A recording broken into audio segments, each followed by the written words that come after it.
You ever notice that if you get to know two identical twins, they might look alike, but they're always subtly different? Yeah, whatever. As they get older, those differences can get more pronounced.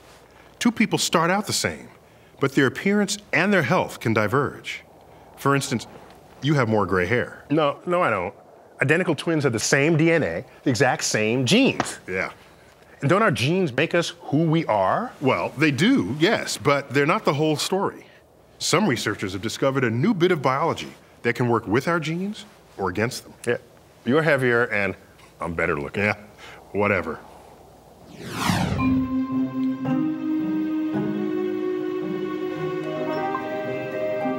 Imagine coming into the world with a person so like yourself that for a time you don't understand mirrors. As a child, when I looked in the mirror, I'd say, "That's my sister." And my mother would say, "No, that's your reflection." And even if you resist this cookie-cutter existence, cultivate individual styles and abilities like cutting your hair differently or running faster. Uncanny similarities bond you together. Facial expressions, body language, the way you laugh, or dress for an interview perhaps, when you hadn't a clue what your sister was going to wear. Let's go. The synchrony in your lives constantly confronts you. When I see my sister, I see myself. If she looks good, I think, I look pretty today. But if she's not wearing makeup, I say, my God, I look horrible. It's hardly surprising, because you both come from the same egg. You have precisely the same genes.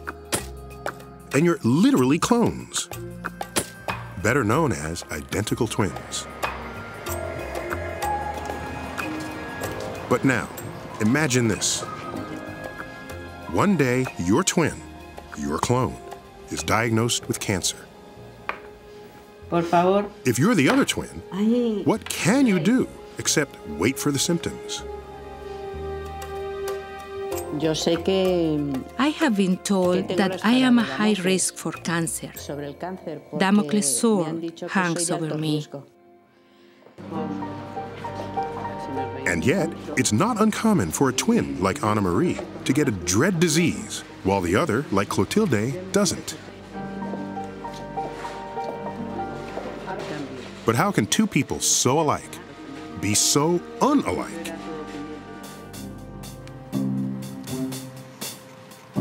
Well, these mice may hold a clue. Their DNA is as identical as Anna Marie and Clotilde's, despite the differences in their color and size. The human who studies them is Duke University's Randy Girdle.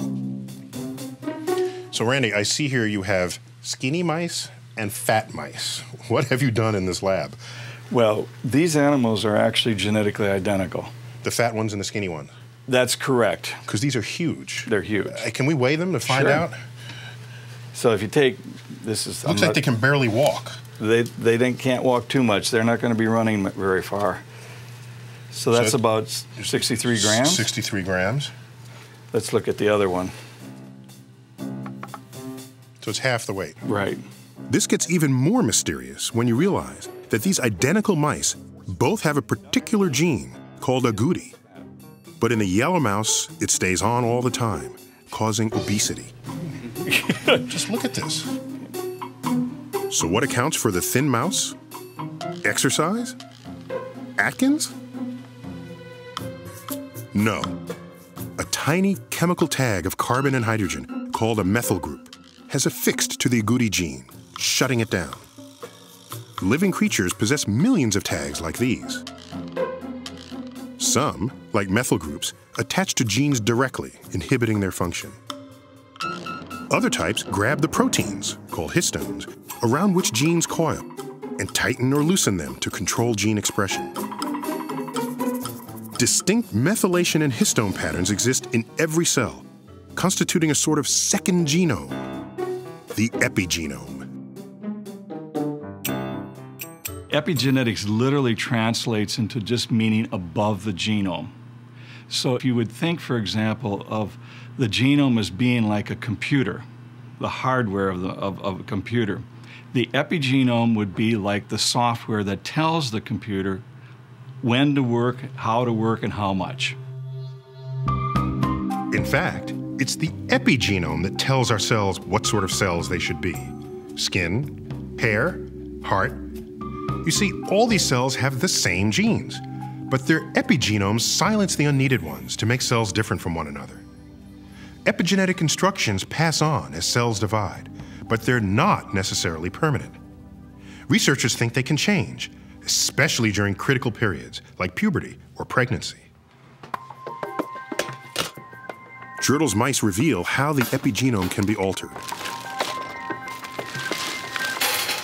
To produce thin brown mice instead of fat yellow ones, he feeds pregnant mothers a diet rich in methyl groups to form the tags that can turn genes off. And I think you can see that we dramatically shifted the coat color, and we get many, many more brown animals. And that matters because your coat color is a tracer. It's an indicator. That's correct. Of the fact that you have turned off that gene. That's right. This epigenetic fix was also inherited by the next generation of mice, regardless of what their mothers ate. And when an environmental toxin was added to the diet instead of nutrients, more yellow babies were born, doomed to grow fat and sick like their mothers. It seems to me this has profound implications for our health. It does for human health. If there are genes like this in humans, basically what you eat can affect your future generations. So you're not only what you eat, potentially what your mother ate, and possibly even what your grandparents ate. So how do you go to humans to do this experiment when you have these mice and they're genetically identical on purpose? That's right. So who is your perfect lab human? Well, then we look for identical humans, which are identical twins. Twins. And that brings us to the reason why we're showing you Spanish twins. In 2005, they participated in a groundbreaking study in Madrid. Its aim? To show just how identical epigenetically they are or aren't. One of the questions of twins is that if my twin has this disease, I will have the same disease. And genetics tell us that there is a high risk of developing the same disease, but it's not really sure they're going to have it, because our genes are just part of the story. Something has to regulate these genes, and part of the explanation is epigenetics. Esteller wanted to see if the twins' epigenomes might account for their differences. To find out, he and his team collected cells from 40 pairs of identical twins, aged 3 to 74. Then began the laborious process of dissolving the cells until all that was left were wispy strands of DNA, the master molecule that contains our genes. Next, researchers amplified fragments of the DNA until the genes themselves became detectable. Those that had been turned off epigenetically appear as dark pink bands on the gel. Now, notice what happens when the genes from a pair of twins are cut out and overlapped. The results are far from subtle, especially when you compare the epigenomes of two sets of twins that differ in age. Here on the left is the overlapped DNA of 6-year-old Javier and Carlos.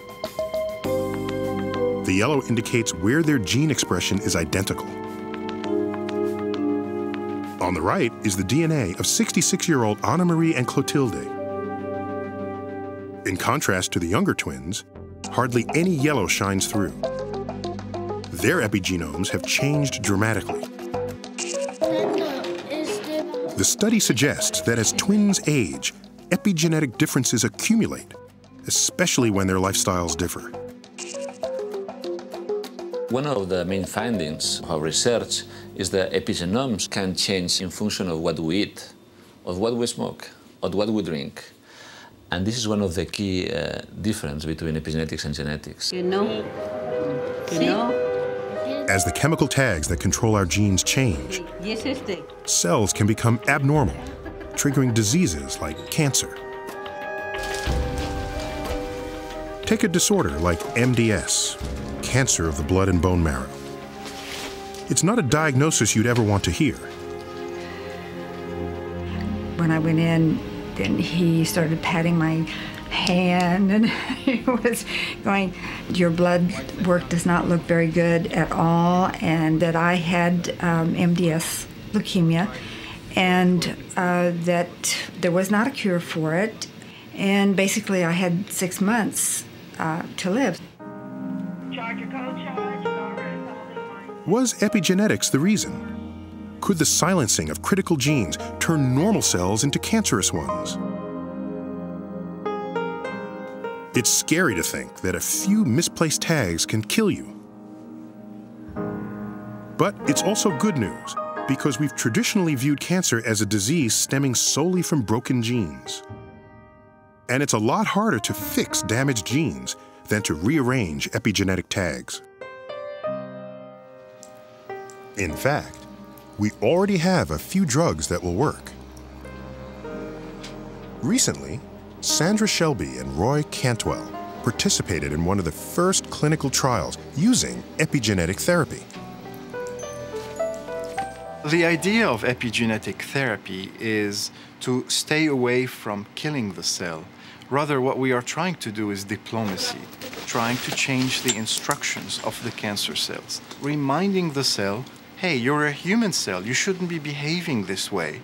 And we try to do that by reactivating genes. The results have been incredible, and I didn't have really any horrible side effects.